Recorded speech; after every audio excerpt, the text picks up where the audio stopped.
Is this the most successful helicopter in the world?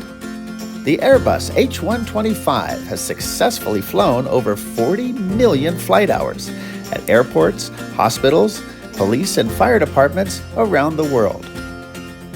It can carry 7 people at 136 knots for 4.5 hours.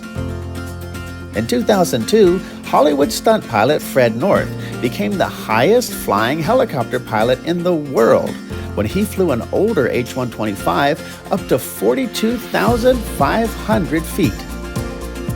But beyond the sheer altitude, it has a practical side.